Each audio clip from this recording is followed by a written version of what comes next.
Hello everyone, welcome to Prateek IQ. आज हम लोग देखेंगे घटना चक्र फिजिक्स एमसीक्यू सीरीज का पार्ट 5, जो कि आने वाले बीपीएससी, बिहार दरोगा mains, NTPC CBD 2, RRC group D या किसी भी गवर्नमेंट एग्जाम के लिए इंपॉर्टेंट है। और आज का हमारा टॉपिक है स्थूल पदार्थों के गुण, जिसे इंग्लिश में क्या बोलते हैं, प्रॉपर्टीज ऑफ मैटर। तो आते हैं आज के पहले क्वेश्चन पे। वर्षा की बूंद की गोलाकार आकृति का कारण क्या है? आपके पास ऑप्शन है। ऑप्शन ए द्रव का घनत्व, ऑप्शन बी पृष्ठ तनाव, ऑप्शन सी वायुमंडलीय दाब, ऑप्शन डी गुरुत्व। तो इस क्वेश्चन को सॉल्व करने से पहले हम लोग एक छोटा सा रफ कॉन्सेप्ट देख लेते हैं सरफेस टेंशन का, कि सरफेस टेंशन क्या होता है। सरफेस टेंशन जो होता है, सरफेस टेंशन जिसे हिंदी में क्या बोलते हैं, पृष्ठ तनाव। पृष्ठ तनाव एक किसी भी लिक्विड का क्या होता है, नेचर होता है। किसी भी लिक्विड का नेचर होता है या प्रॉपर्टी होता है, जिसके कारण वह अपने सरफेस एरिया को मिनिमम रखना चाहती है। सरफेस एरिया को मिनिमम रखना चाहती है to gain more stability. Surface tension क्या है? किसी भी लिक्विड का प्रॉपर्टी या नेचर होता है, जिसके कारण वह अपने सरफेस एरिया को मिनिमम रखना चाहती है।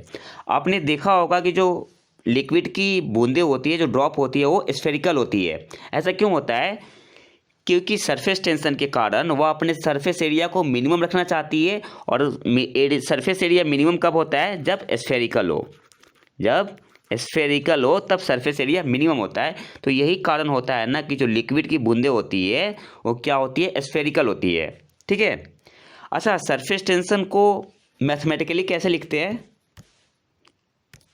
सरफेस टेंशन को गणितीय रूप से कैसे लिखते हैं? तो सरफेस टेंशन का फॉर्मूला होता है फोर्स पर यूनिट लेंथ। ठीक है। सरफेस टेंशन का फॉर्मूला होता है फोर्स पर यूनिट लेंथ। अगर आपसे मैं पूछूं कि सरफेस टेंशन का यूनिट क्या होगा, तो फोर्स का क्या होता है, न्यूटन होता है, और लेंथ का मीटर। तो सरफेस टेंशन का यूनिट क्या होगा, न्यूटन पर मीटर। एक क्वेश्चन यहाँ से बन गया। अगर इसी क्वेश्चन को टफ करना हो तो एग्जामिनर कैसे क्वेश्चन को देगा, आपसे पूछ देगा कि सरफेस टेंशन का फॉर्मूला क्या होता है, और ऑप्शन दे देगा। ऑप्शन ए दे दिया, surface tension equal to force perpendicular upon length. Option B दे देगा, surface tension equal to force parallel upon length. Option C दे देगा बोथ, और ऑप्शन डी दे देगा नन। तो करेक्ट आंसर क्या होगा? यहाँ पे आपका आंसर करेक्ट हो जाएगा ऑप्शन ए। सरफेस टेंशन क्या होता है, फोर्स परपेंडिकुलर। और फोर्स किस पे परपेंडिकुलर है? तो लिक्विड के सरफेस पे, अपॉन लेंथ। तो आपका आंसर क्या होगा? Option A. अब कुछ इंपॉर्टेंट क्वेश्चन देख लेते हैं, जहाँ से सरफेस टेंशन से क्वेश्चन आते हैं एग्जाम में। तो आपने एक चीज़ देखा होगा कि जो नॉर्मल वाटर से कपड़े साफ़ नहीं होते, अच्छे से कपड़े साफ़ नहीं होते, लेकिन जब हम उसमें डिटर्जेंट डाल देते हैं तो कपड़े साफ़ हो जाते हैं। ऐसा क्यों होता है? तो देखो, मान लो आपके पास कोई ये कपड़ा है, जीन्स है, मान लो कि जीन्स है, ठीक है, ये कोई जीन्स है। तो गंदगी कहाँ होती है? तो जो जीन्स में अंदर जाती है ना गंदगी, पोर्स में। लेकिन जब हम लोग वाटर को डालते हैं ना, नॉर्मल वाटर डालेंगे, तो सरफेस टेंशन का कॉन्सेप्ट होता है। एक्चुअली क्या होता है कि जो लिक्विड होता है ना, तो जो लिक्विड के मॉलिक्यूल्स होते हैं, मान लो कोई यहाँ पे जार है, इस पर लिक्विड है, तो लिक्विड के मॉलिक्यूल आपस की तरफ क्या होते हैं, अट्रैक्ट करते हैं। ठीक है। इंटरमोलिकुलर फोर्स होता है, जिसकी वजह से क्या करते हैं, अपने सरफेस एरिया को मिनिमम रखते हैं टू गेन मोर स्टेबिलिटी। ठीक है। तो लिक्विड का गुण क्या होता है, लिक्विड के मॉलिक्यूल्स आपस की तरफ अट्रैक्ट होते हैं।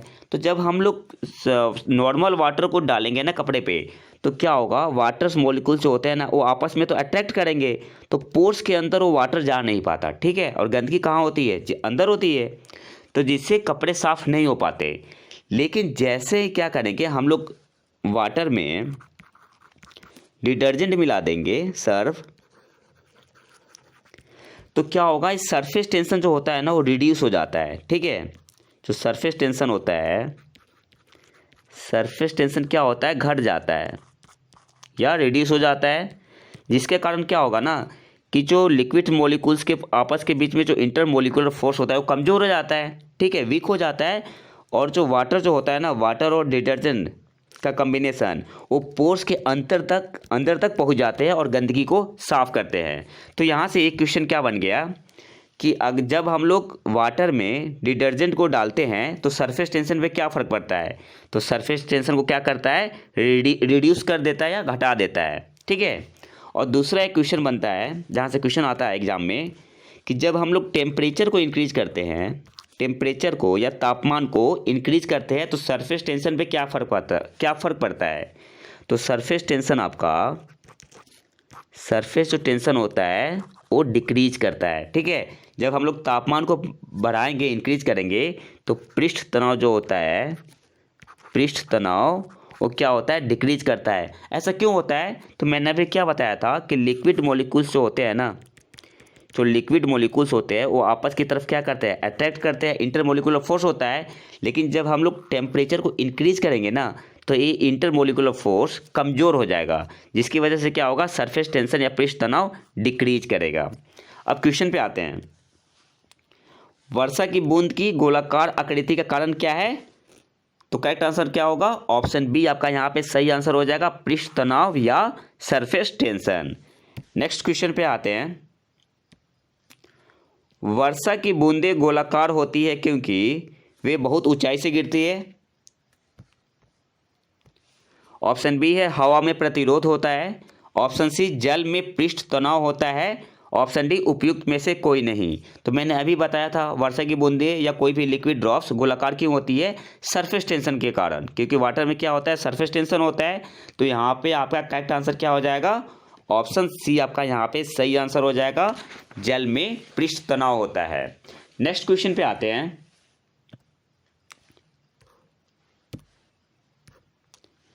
द्रव बूंद की संकुचित होकर न्यूनतम क्षेत्र घेरने की प्रवृत्ति का कारण क्या होता है। आपके पास ऑप्शन है, ऑप्शन ए पृष्ठ तनाव, ऑप्शन बी विस्कोसिटी जिसे हिंदी में क्या बोलते हैं, श्यानता, ऑप्शन सी घनत्व, ऑप्शन डी वाष्प दाब। तो करेक्ट आंसर क्या होगा, तो मैंने अभी बताया था कि सरफेस टेंशन क्या होता है, जिसके कारण जो लिक्विड होता है अपने न्यूनतम मिनिमम सरफेस एरिया रखना चाहती है, ठीक है, टू गेन मोर स्टेबिलिटी। तो यहाँ पे करेक्ट आंसर क्या हो जाएगा, ऑप्शन ए सरफेस टेंशन या पृष्ठ तनाव। नेक्स्ट क्वेश्चन पे आते हैं, नैनो द्रव्यों का सर्वाधिक महत्वपूर्ण गुण होता है। आपके पास ऑप्शन है, ऑप्शन ए बल, ऑप्शन बी घर्षण फ्रिक्शन, ऑप्शन सी दाब, ऑप्शन डी तापमान। तो करेक्ट आंसर क्या होगा यहाँ पे, नैनो द्रव्यों का सर्वाधिक महत्वपूर्ण गुण होता है घर्षण। ऑप्शन बी आपका यहाँ पे सही आंसर होगा। नेक्स्ट क्वेश्चन पे आते हैं, तेल जल के तल पर फैल जाता है क्योंकि आपके पास ऑप्शन है, ऑप्शन ए तेल जल की अपेक्षा अधिक घना है, ऑप्शन बी तेल जल की अपेक्षा कम घना है, ऑप्शन सी तेल का तल तनाव सरफेस टेंशन बोल रहा है, ठीक है, तेल का तल तनाव पानी से अधिक है, ऑप्शन डी तेल का तल तनाव पानी से कम है। तो करेक्ट आंसर यहाँ पे क्या होगा, ऑप्शन डी आपका यहाँ पे सही आंसर हो जाएगा, ऑयल का जो सरफेस टेंशन होता है वो पानी से कम होता है। तो यहाँ पे करेक्ट आंसर क्या हो जाएगा, ऑप्शन डी। नेक्स्ट क्वेश्चन पे आते हैं, साबुन के बुलबुले के अंतर का दाब, आपके पास ऑप्शन है, ऑप्शन ए वायुमंडलीय दाब से अधिक होता है, ऑप्शन बी वायुमंडलीय दाब से कम होता है, ऑप्शन सी वायुमंडलीय दाब के बराबर होता है, ऑप्शन डी वायुमंडलीय दाब का आधा होता है। तो करेक्ट आंसर यहाँ पे क्या होगा, ऑप्शन ए आपका यहाँ पे सही आंसर हो जाएगा। जो साबुन के बुलबुले के अंदर का जो दाब होता है ना वो एटमॉस्फेरिक प्रेशर या वायुमंडलीय दाब से अधिक होता है। नेक्स्ट क्वेश्चन पे आते हैं, यदि साबुन के दो भिन्न भिन्न व्यास के बुलबुलों को एक नली द्वारा एक दूसरे के संपर्क में लाया जाए तो क्या घटित होगा। आपके पास ऑप्शन है, ऑप्शन ए दोनों बुलबुलों का आकार वही रहेगा, ऑप्शन बी छोटा बुलबुला और छोटा व बड़ा बुलबुला और बड़ा हो जाएगा, ऑप्शन सी समान आकार प्राप्त करने के लिए छोटा बुलबुला बड़ा व बड़ा बुलबुला छोटा हो जाएगा, ऑप्शन डी दोनों बुलबुले संपर्क में आते ही फट जाएंगे। तो करेक्ट आंसर यहाँ पे क्या हो जाएगा, करेक्ट आंसर यहाँ पे हो जाएगा आपका ऑप्शन बी, छोटा बुलबुला और छोटा हो जाएगा और बड़ा बुलबुला और बड़ा हो जाएगा। तो करेक्ट आंसर यहाँ पे क्या हो जाएगा, ऑप्शन बी आपका यहाँ पे सही आंसर हो जाएगा। नेक्स्ट क्वेश्चन पे आते हैं, क्वेश्चन नंबर 10 पे, जब किसी साबुन के बुलबुले को आवेशित किया जाता है तो निम्न में से क्या घटित होता है। आपके पास ऑप्शन है, ऑप्शन ए त्रिज्या बढ़ जाती है, ऑप्शन बी त्रिज्या घट जाती है, ऑप्शन सी बुलबुले का लोप हो जाता है, ऑप्शन डी उपरोक्त में से कोई नहीं। तो करेक्ट आंसर क्या हो जाएगा? तो जब हम लोग बुलबुले को आवेशित करेंगे ना तो क्या करेगा, यह फैलेगा, जिसके कारण जो इसका रेडियस भी होता है ना वो क्या होगा, इंक्रीज हो जाएगा। तो करेक्ट आंसर यहाँ पे क्या हो जाएगा? ऑप्शन ए आपका यहाँ पे सही आंसर हो जाएगा। नेक्स्ट क्वेश्चन पे आते हैं।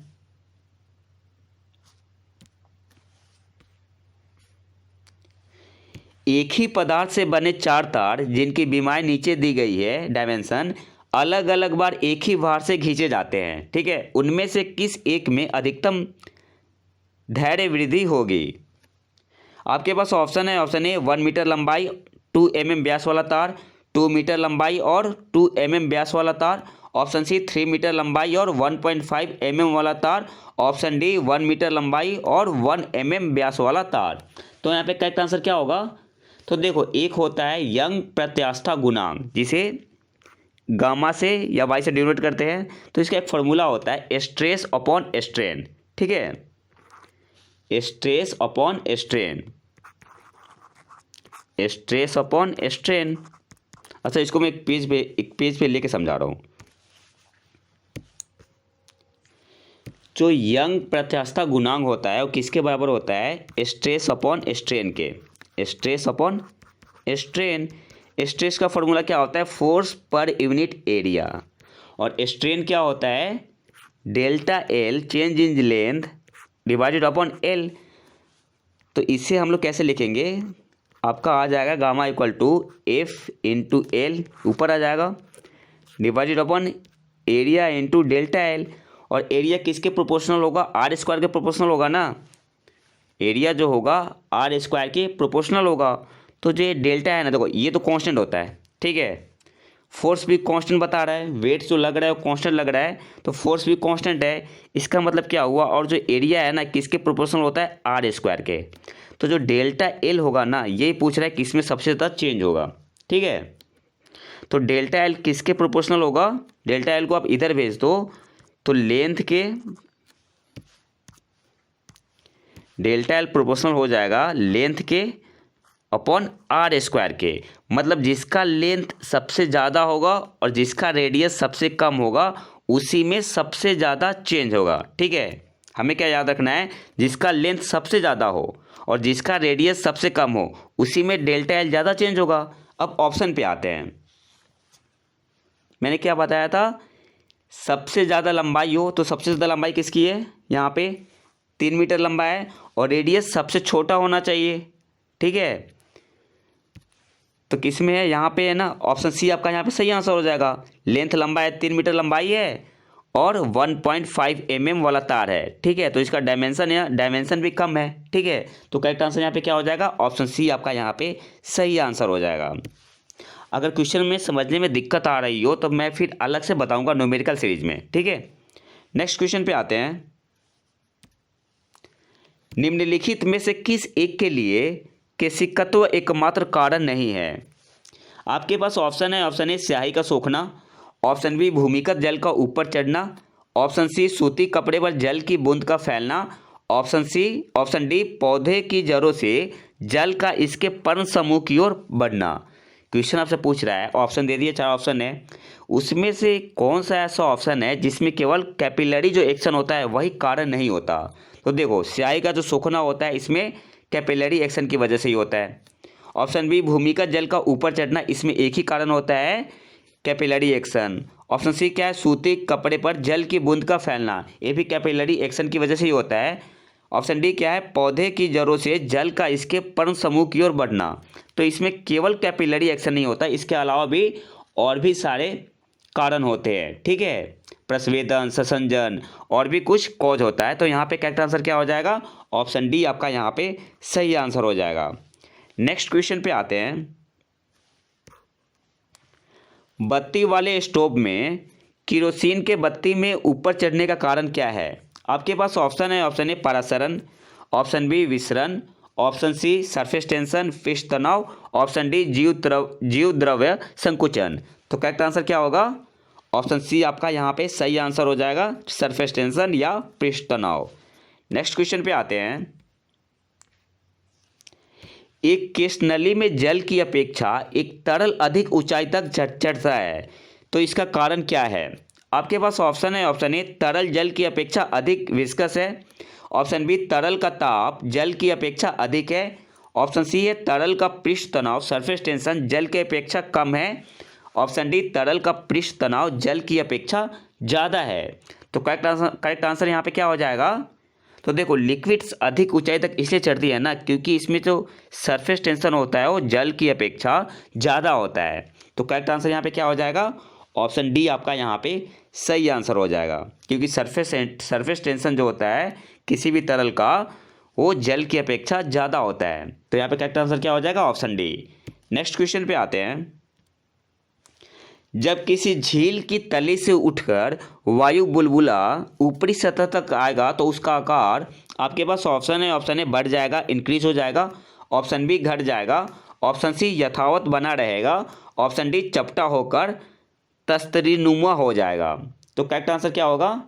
तो देखो, मान लो कि झील है यहाँ पे, ठीक है, तो यहाँ पे जो वायु का जो एयर बबल बना है ना, जब ये धीरे धीरे ऊपर आएगा ना तो इस पर प्रेशर घटने लगता है, ठीक है। जैसे जैसे ऊपर आएगा तो प्रेशर घटने लगता है, तो इस प्रेशर के घटने की वजह से क्या होगा? इसका साइज बढ़ेगा। जैसे जैसे ऊपर आएगा ना इसका साइज क्या होगा? इंक्रीज करते जाएगा। क्यों करेगा? क्योंकि प्रेशर अब कम लग रहा है, तो कम लग रहा है तो फैलेगा। तो करेक्ट आंसर यहाँ पे क्या हो जाएगा? ऑप्शन ए आपका यहाँ पे सही आंसर होगा। आकार क्या होगा? बढ़ जाएगा। नेक्स्ट क्वेश्चन पे आते हैं। ताप बढ़ने के साथ द्रव की श्यानता या विस्कोसिटी, आपके पास ऑप्शन है, ऑप्शन ए बढ़ती है, इंक्रीज हो जाएगी, इंक्रीज हो जाएगी, ऑप्शन बी डिक्रीज घटती है, ऑप्शन सी अपरिवर्तित रहती है, ऑप्शन डी द्रव की प्रकृति के अनुसार बढ़ या घट सकती है। तो करेक्ट आंसर क्या होगा? तो देखो, जब हम लोग टेम्परेचर को इंक्रीज करते हैं ना तो लिक्विड की जो विस्कोसिटी होती है, श्यानता होती है, वो घट जाती है। तो यहाँ पे करेक्ट आंसर क्या होगा? ऑप्शन बी आपका यहाँ पे सही आंसर हो जाएगा। और आज के आखिरी क्वेश्चन पे आते हैं। सबसे ज़्यादा श्यानता किसमें होती है? आपके पास ऑप्शन है, ऑप्शन ए जल की, ऑप्शन बी वायु की, ऑप्शन सी खून की, ब्लड की, ऑप्शन डी शहद की, ऑप्शन ई उपयुक्त में से कोई नहीं है एक से अधिक। तो करेक्ट आंसर क्या होगा? तो सबसे ज़्यादा विस्कोसिटी किसकी होती है? शहद की होती है। सबसे ज़्यादा विस्कोसिटी किसकी होती है? शहद की होती है। आप करेक्ट आंसर क्या हो जाएगा? Option D will be the correct answer. तो ये तो था हमारा आज का लेक्चर। अगर वीडियो पसंद है तो लाइक करें और चैनल को सब्सक्राइब जरूर कर लें। मिलते हैं नए वीडियो में नए टॉपिक के साथ। तब तक के लिए नमस्कार, जय हिंद।